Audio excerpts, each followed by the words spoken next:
everyone. Welcome to this week's episode of Crypto City. Thank you for joining us. Before we start, we want to say Happy Veterans Day and thank you to all the veterans who've served to protect our country and our freedom. Thank you to any veterans that are in our audience right now. Some of our Crypto City family, Fuchsia, we're grateful for your service. We also would like to take a quick moment of silence for all of those veterans who are no longer here with us. Tonight, we are visiting with digital artist and creator Planet Laura. She's someone I stumbled across through Instagram, and I actually don't know her full story, so I'm super excited to have her on tonight. Tonight is our first time meeting, and I'm very excited to learn more about the things she's been doing both in real life and in virtual reality. She's on multiple platforms as well, so she'll be super exciting to talk to. Before I bring her out, let's talk about a couple of things. First, I'd like to extend a big thank you to Tinker Love from the Zen Royals and Sisters for Sisters. She's become our newest sponsor of Crypto City. We will have her banner up on the wall next week, and we're very excited to have her a part of the Crypto City family. We appreciate all of her support of our efforts. In other exciting news for anyone in crypto right now, Bitcoin was just at 89,000 before I came on tonight. And I can't even believe how much this has changed in the last few weeks. Ethereum was just at about 3,400. So right now, those who are invested in crypto are riding high. And will it last? Nobody knows, but I'll tell you, this is probably a reactive moment from the election, and hopefully it's a sign of good things to come in the crypto market in general, and hopefully also in the regular stock market. Right now, there's a lot of things going on in America that's being a huge influence on finances. So let's all hope that this is a step in the right direction, at least in that arena. I also wanted to share with you a real world use case issue that happened this past week. So now Google searches have the AI overview at the top of the screen, and this is meant to enhance searching in general. But it's been kicking back some significantly incorrect results. And, this is something that they're aware of. It's a work in progress. If you actually Google that, they'll tell you that they're having issues and they're working on it. But, as they progress, they're trying to correct these issues. However, the company I work for, we actually sell a food product.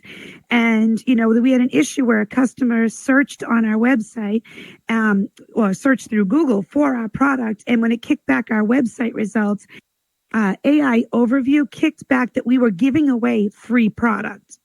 And, not exactly the type of results that we want. After a little bit of research, because the customer was completely confused, called us up and was like, I'm on your website, I'm in the checkout, I can't get my free product. We're like, what are you talking about, free product? Google says you're giving away free product. And we're like, no, we're not. So she screenshot it. She sends it to us, and we did a little bit of research. There were some employees coming to me with panic. We're able to determine that because of one of the things listed in our website mentioned that the product was mold free. When AI overview scrubbed the site, it came up with the word free. And so it automatically put out there that we were giving away free product. So it got confused and, so did our customer and our employees. So unfortunately, the customer had this on their screen. So the only thing we could do was to give her a deep discount. We gave her a coupon to satisfy the fact that, it was not actually our website that kicked that out. If she went back and looked, she saw it really was AI overview, but we did the good customer service thing to try and help out. So once again, AI is not perfect. It's amazing, but right now it still needs a little bit of hand-holding. So there's still quite a bit of human interaction necessary before the robots take over the world. So just everybody, make sure you do your due diligence when you're using AI and double check the results that you get back from it, that it's actually true, that, if you're using it for fact finding so you can push out, whether it's social media or anything else, take the time to read what you're putting out there and make sure that what you're putting out there is in fact correct. So enough of that. Let's bring out our guest tonight. So please, everyone, help me welcome Planet Laura to the stage. Laura, please join us. Welcome. Hi. Hey, welcome. Please grab a seat.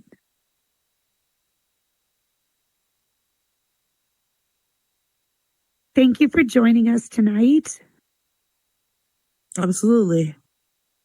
So, like I said in my opening, I don't know that much about you other than the research that I've done, and what I found very interesting. So I was excited to have you on.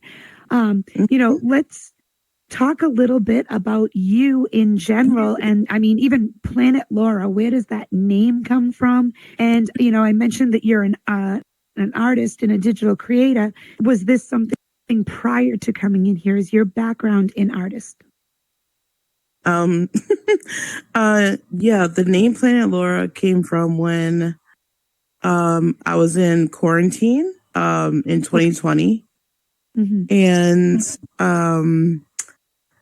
I used to be Laura versus World, but then when I was in quarantine and I was spending a lot of time in my garden, like planting fruits, fruits and vegetables and food to eat, I switched to Planet Laura because I felt like this unity with the planet and nature. Okay. And that's before I got into VR. And so I carried it with me into VR when I got my headset in December of 2021. Yeah. Okay. So you've been in here for a while. And so you are, in fact, an artist in the real world? Yeah. Yeah. I'm a 2D artist. Like I do paintings, oil, drawing, sketches, any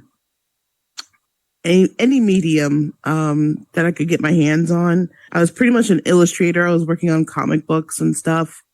Oh, wow. Okay. And when I went into VR, I found that I was like spending a lot of time in VR. I was like really addicted to it. And that's when I was over on Horizon Worlds. I saw that this community was creating art with this digital space. So I said, well, instead of feeling like I'm neglecting my 2D art, let's try your hand at 3D art.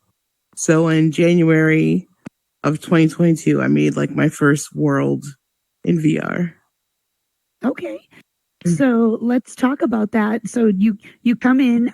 What was your first platform you joined into? Was it Horizon, or did you come in and jump around a bit?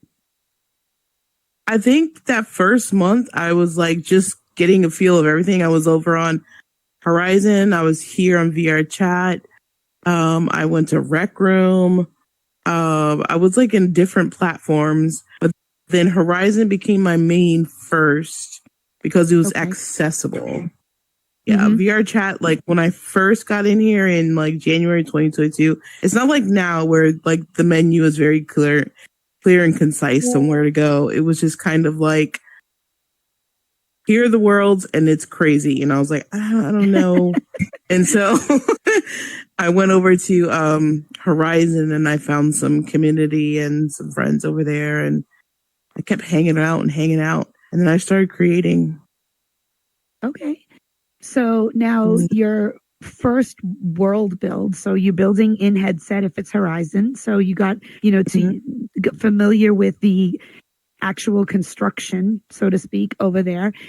Tell us what was your thought process? What was your creative journey creating your first world in here? I felt like I was like, well, this is kind of like I have carte blanche, like whatever I want to do. And I love movies. So my first build over there was the drive-in movie theater.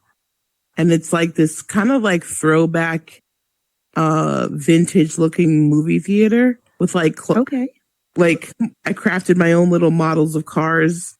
It's like got an art deco, like vintage appeal to it.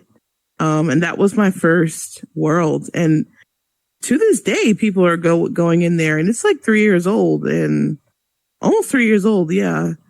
And so that's amazing. That was my first.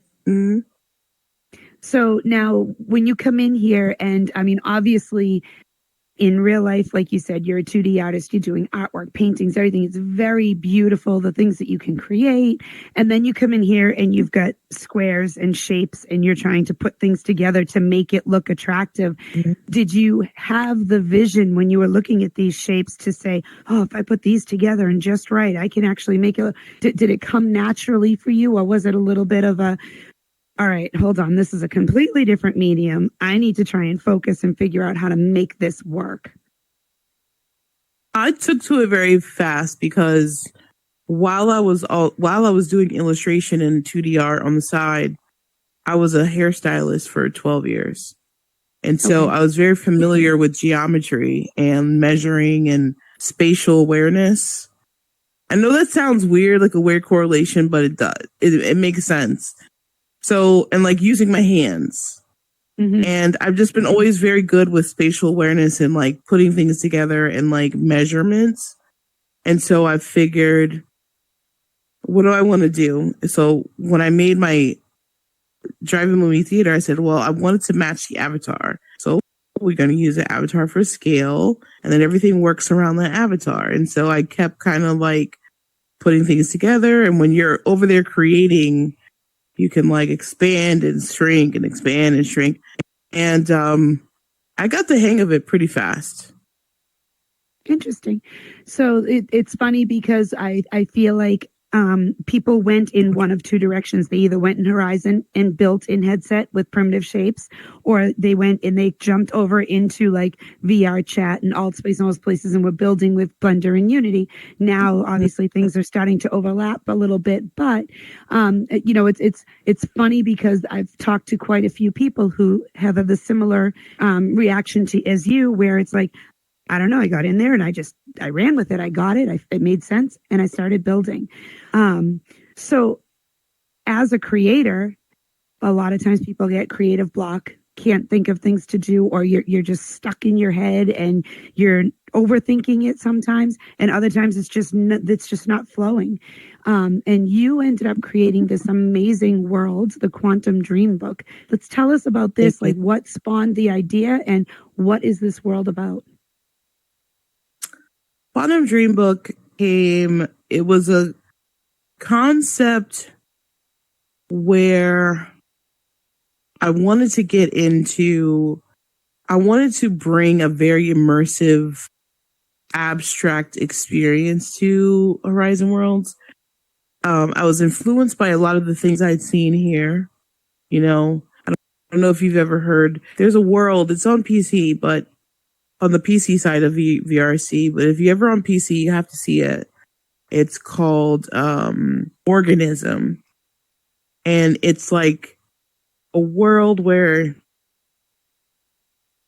there's like clearly a story being told, but it's in fragmented.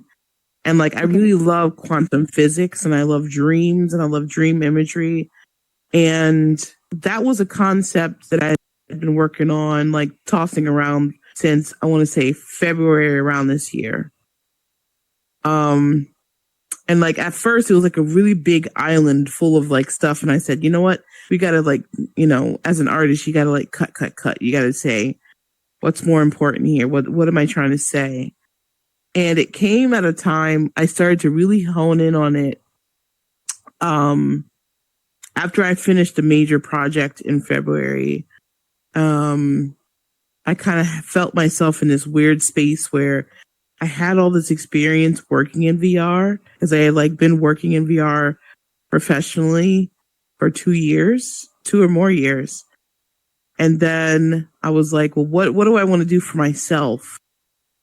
And I said, I want to create a dream experience that involves quantum mechanics and image and like symbols for the people in Horizon specifically. Because I hadn't yet seen it. Oh, my tracking's going crazy. I hadn't yet seen it. I'm sorry. Full body tracking people. Sorry. I was like, do I do it? Do I do it? I was like, But I just really wanted to like wow people. And right now there's a very big popularity with like PvP and shoot 'em up games and like typical games. And that's fine. And like it caters to a certain group of people. I wanted to like cater to the artist at heart. Especially adults and millennials, because I'm an adult and I'm a millennial, and because I'll always fight for the millennial child. I'll always fight for us. So that was like my love letter to those of us who are, millennial or adult that are on these apps that are like, we're still here. And, if you're stuck, keep going. So it's motivational, which is pretty amazing. So, we always love anybody who's going to, try to bring forth positivity into the community. So that's a great thing. Sorry, I told you it happens to everyone. Yeah. But yes, that's, we love seeing positive things being brought into the community. So thank you for creating something that's, got some inspiration behind it to share with people. So like, let's talk about, building in general. So you've built in a couple of platforms and stuff, and you're learning the different techniques and everything. What do you find to be some of the biggest challenges? And then, let's talk about skills, because, you were building in headset, but now there's TriMesh available over there. We could see that, that one was said TriMesh in the mirror. So between Blender, Unity, and everything, what are your favorite parts? What are your least favorite parts? And what do you find to be the most challenging? I think, okay, so when we talk about like my career in 3D modeling and how it started with Horizon did an amazing thing by democratizing 3D building to someone who has not gone to school for it, or has not studied Unity or Unreal Engine or any of these other ones, because of either resources or time or both. And it's a great launching pad for someone to get their feet wet. But even for the most seasoned builder, it's still a great sandbox to try out concepts that you might want to build bigger on a bigger scale, or scale up into a bigger game, see if these game mechanics work. Unity, because I've used Unity where, I have some stuff in the works coming out probably next year here. Unity is really, it's not so much for 3D modeling, it's more for world building, and it's a game engine where you're putting stuff together. And it has its own perks where you can see stuff immediately, and you can just like toss on a texture and you can play with shaders. Horizon doesn't have shaders. So they're like two different types of animals. But if you're willing to like take the time to learn, it is learnable. You don't have to have a degree.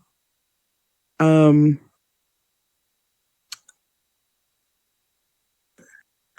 the end of the day, whether you use Blender or Unity or Horizon, the best skills to have are basically just planning, like learning the breakdown of how to build worlds or games. And like they are industry standard across the board. You have your ideation, you have your sketches, and you have your concepts. And then you move into the alpha stage and you're like trying different builds, and you're communicating back and forth, whether you're building a game with programmers or other game developers, and you're saying, well, if you want this game mechanic, well, this asset will make sense. If you want this game mechanic, well, this lighting will make sense. And depending on where you fall in the spectrum of whether you are a programmer and you deal with Udon or code blocks or TypeScript, or you're an artist, it's best to just learn those systems and completing a full thing, because like gaps in that system will show in your end product. Like planning what you want that thing to look like at the end first will give you a better result at the end, instead of waiting to the end and like switching everything up. That's called scope creep, where he's like, well, we're going to change the story of this, and now we're going to add in this whole asset that we didn't plan before, and that can just like completely disrupt a production And that's a lot of what I've learned working in VR. I mean, it's very similar to a construction project in the physical world where you would have the architect's blueprints showing you exactly what's going to be at the end. And this is what we need in order to achieve that goal. So you go back and you put it all out there, and then you break it down into the phases, and then you construct it and put it together. Now, you might have challenges along the way, but at least you know what your end product is supposed to be, and that's where you're moving toward. So do you find, the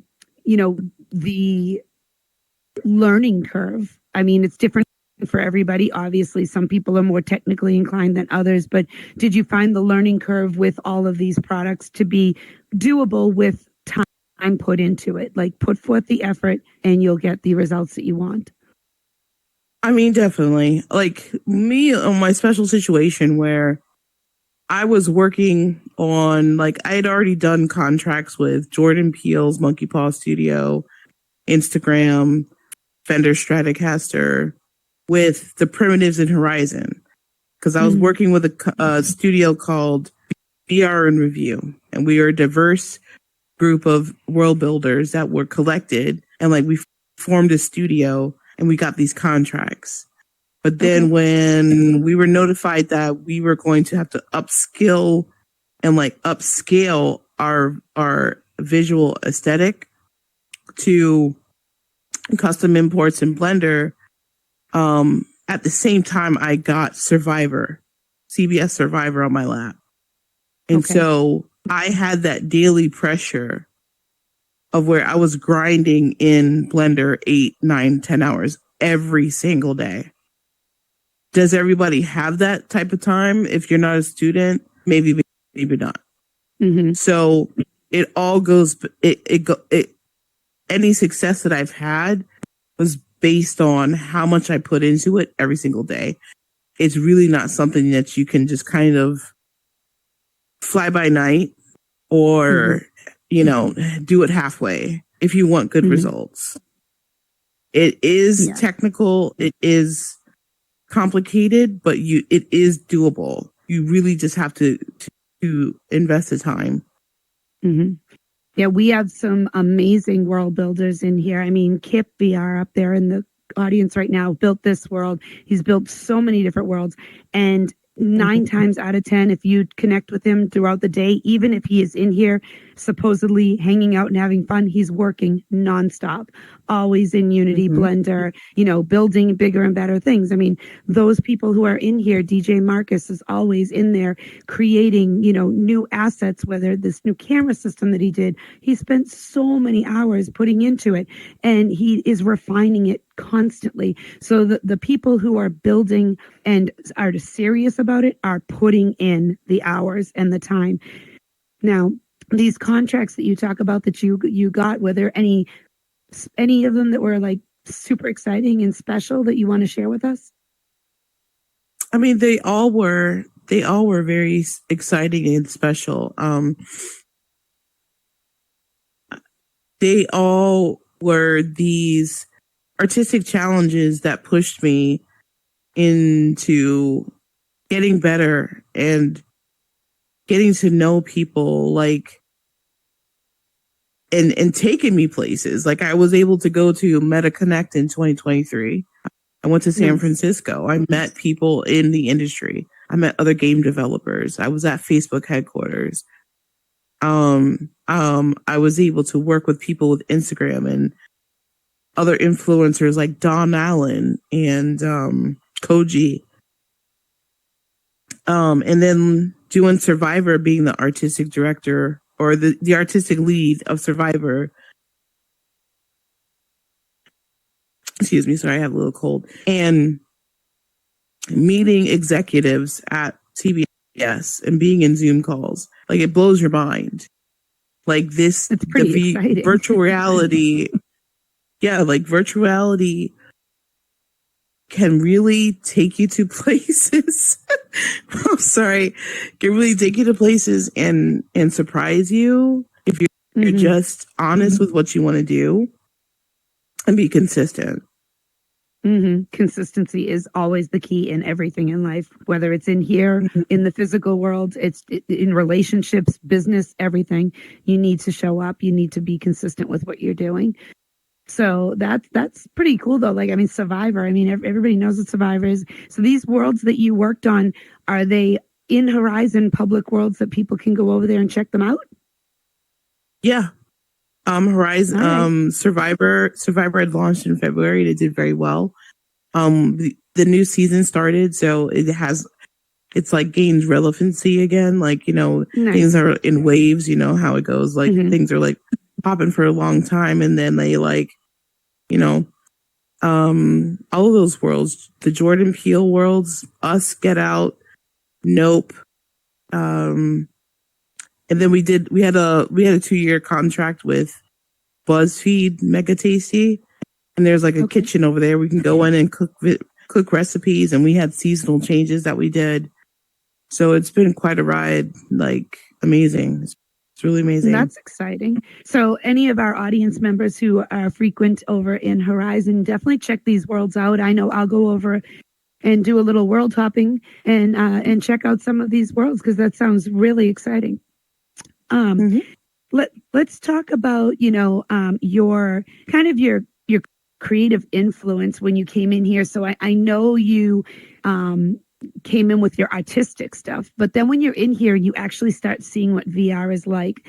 And there's things that go on that really like they hit you. They are either your vibe, they mean something to you. And you started this group called the Night Swimmers. Tell us a little bit about that, and what it actually was for and what you did, because that was over here in VR chat. Yeah. So VR chat has always been like my night thing, especially when I was working full time over in Horizon. It was like Horizon was my day thing, and then VR chat was my night thing. I would go out overnight at night over there, but it was mainly like because I would spend hours and hours and hours over there. It was kind of like I need some separation. I need a little mix up, and I love the metaverse any way I can get it.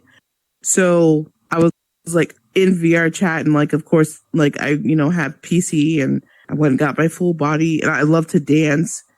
I love to listen to music, and I fell in love with the EDM music scene here. It's very vibrant, very very active. And for a good while, for almost a year, the group was originally called Neon Flamingos, and for like a year it had like 20 people because I didn't really do anything with it. Okay. But then I had I used to have this blog a long time ago called Night Swimmers, when I actually used to work graveyard shifts around casinos and clubs. I used to be a waitress at night before all of this. Before I got my license as a hairstylist, I was a waitress at a casino. I'll be like, I started my day at 5 o'clock in the afternoon, and I would like stop when the sun came up. I've always been a night owl. So I found that I like to be up late. You'll always find me up late over here. I can't help it. Like when I did a 9 to 5, I was miserable. It's just not for me. But I've said, all these groups and they're doing this and that. I want to try my hand at leading a community. And I'm going to call it the Night Swimmers. It's about all the people that I met at night, who I feel like people at night are they're interesting. They're strange or interesting. I've always found they're more, I don't want to say more intelligent, but there's a different type of vibe. And so I said, I call the Night Swimmers. And then I just kept adding. And I was like, started doing events I started really doing events in January of this year. And then I started just getting more members and collecting DJs. And now we're at over 500 members, and I work with about 40 different DJs. And we've done all types of like variety of events. Our last event was for Halloween. It was called Whiskey Tango Foxtrot WTF costume party. And we just had people come out. I collaborated with Club Viva, Liddy Knights, and Space Monkeys. And like we had people come out and just put on silly abbeys, and we had a great time. and I've met so many people, and it's just been a ball. And then just going around to other clubs, like if I'm not doing anything, I'll just bounce, especially on the weekends, to DJ set to DJ set to club. Either I'm watching dancing, or I'm dancing, or I'm listening to music. And honestly, like, I live in Miami. Like, I did the whole club scene here. Yeah. I'm not going. This is 10 times better than going outside. I don't care what y'all say.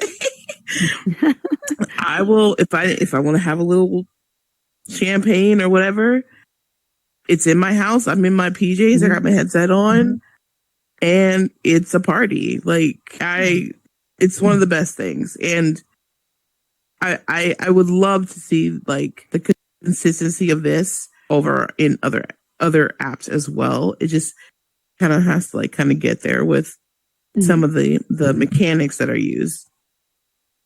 Yes. I mean, obviously the Horizon's taking steps to get there, but, you know, we need to be able to stream over there, which is, you know, one of the reasons why we're not doing our show there yet. You know, the different things that you can do here that you can't do there. Yeah. But it's funny that you say that about the EDM music, because when one of my very first things when I came into VR, we were still in alt space at the time, but I came in and there were raves every night, and I love EDM music, and I got so engrossed in it. And every night I would come in and I would do my world hopping and I'd socialize and everything, and then I'd go to a rave, and I'd do that till I went to sleep the next morning, you know? And it was like the fact that you could do that here consistently was so fun. And like you said, you know, I'm out there, I'm dancing, I'm loving the music, I'm having a great time, and I take my headset off and I'm in my PJs, go to bed, you know?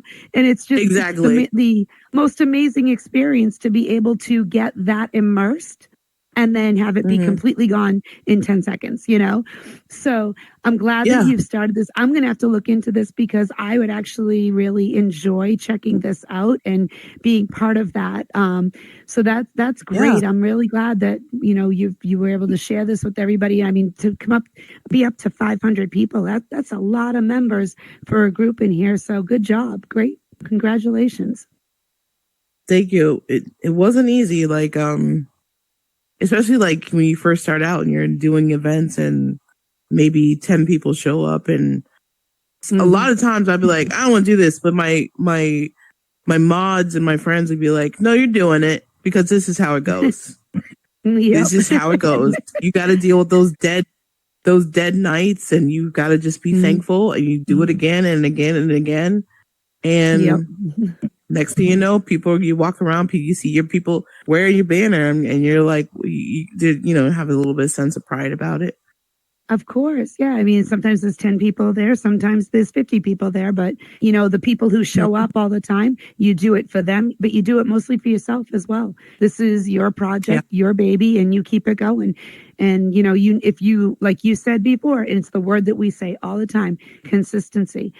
If you say, oh, no one's here, I'm just going to shut it down, people are going to remember that you weren't there, which sounds backwards, but that's, you know, people show up every week. The one time you're not, they're like, oh, all right, I guess this isn't a thing anymore. And they're on to the next best thing. So you need to always be there. Let's talk about, you know, you coming in here, doing this project and, you know, creating a community, but also how do you, you know, come in here as an artist and create these worlds and pick your team, pick your community, pick the people that you want to surround yourself with to help you grow from within here? I'm so good myself. I'm such an introvert that I feel like other introverts find me, and we unite separately. No, I'm joking. They come find me, or it's like once I get talking, I'm pretty cool, but like I'm not a super in your face person.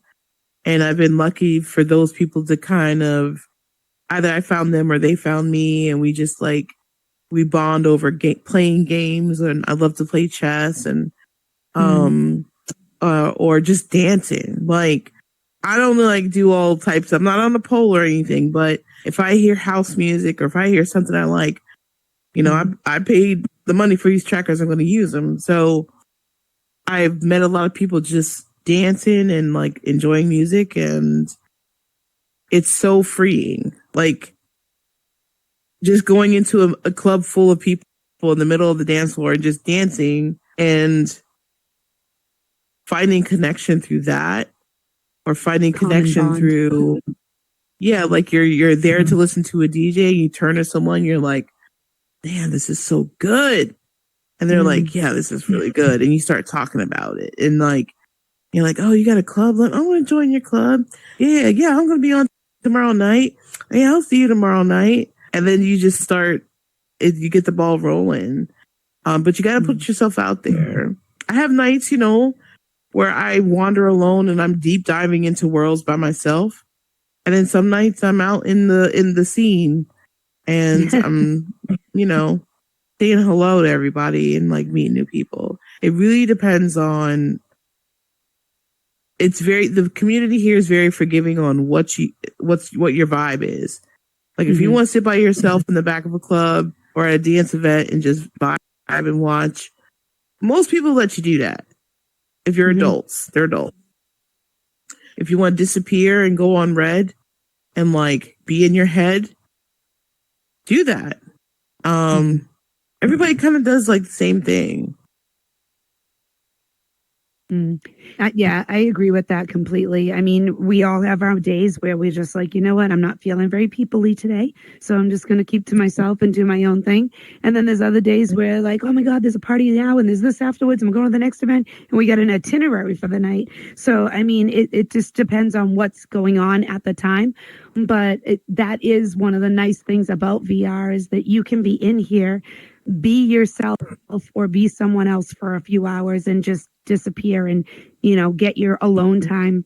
Whereas, if you live alone, it's a lot easier to do that. But for people who don't live alone, this is an escape too. Sometimes you need a break from reality and just find your inner peace for a little bit. And there's even worlds in here like meditation worlds and everything else. If you really just truly need to find that Zen spot, that you just need to chill for a bit. So I think that's great that you were able to accomplish that and still find success in the things that you're building and creating and making these connections both in the real world and here with the executives that you're dealing with.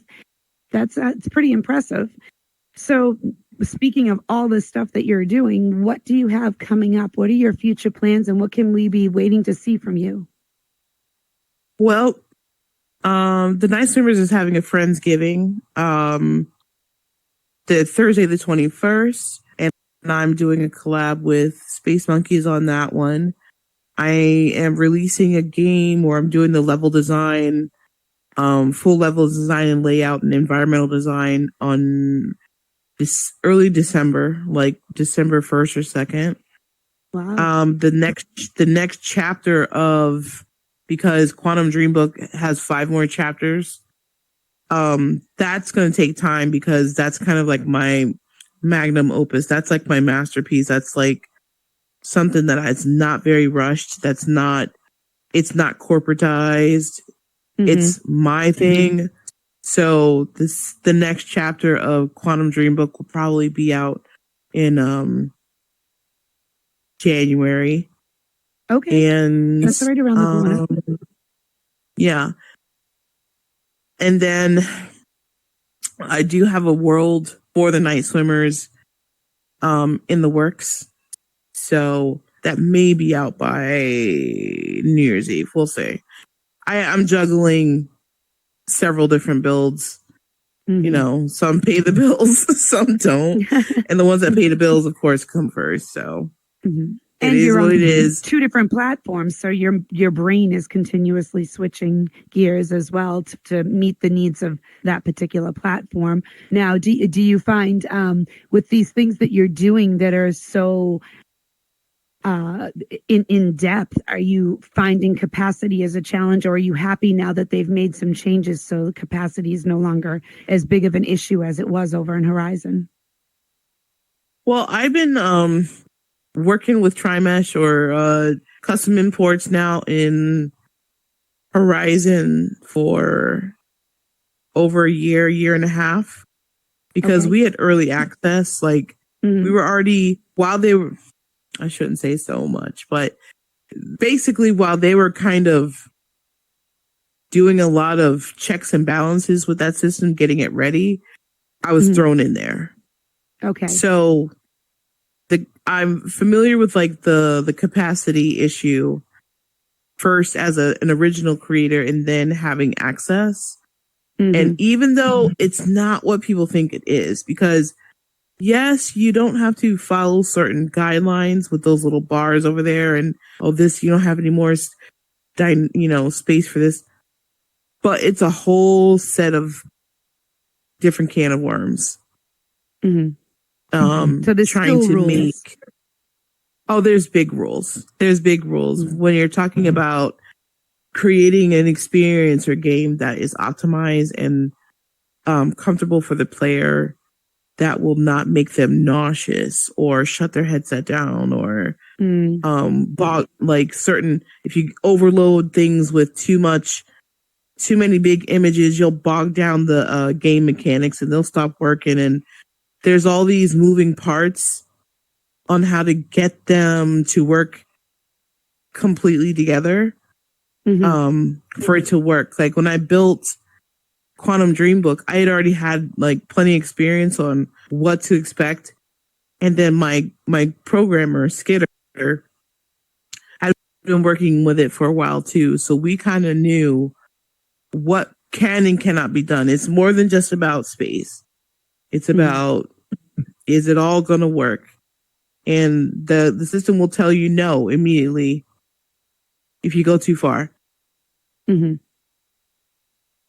it's all about the experience at the end of the day. If the experience isn't good for the visitor, then it's not going to be a successful world. Nobody's going to stay. Nobody's going to recommend it. And you're going to end up with a world you created for no one. So that's not the goal. Yeah, there's definitely pieces of it that will stop its success because you're not, running enough tests. And yeah, if you're building games over there, or if you're making experiences and you're importing, get yourself some testers. Form a group of people that you can call on to test your stuff out. It's a big thing. I mean, we do that over here too in VR chat. We have stress test nights, but worlds get built. To bring in as many people as you can, see if it gets glitchy, see if it's smooth. So, I mean, it might be different rules, but at the end of the day, everybody wants their build to be enjoyable by the visitors. So it's a thing no matter what platform you're on, I think. So that's one thing that I don't see, going away, because everybody wants to put more into their worlds. So the more that you put in, the more you need to test it and make sure that it's not going to crash the world, basically. Yeah, definitely. Cool.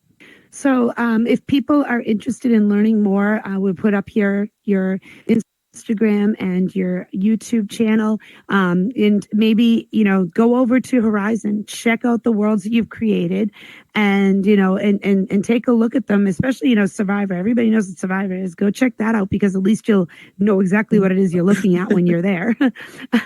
Yeah.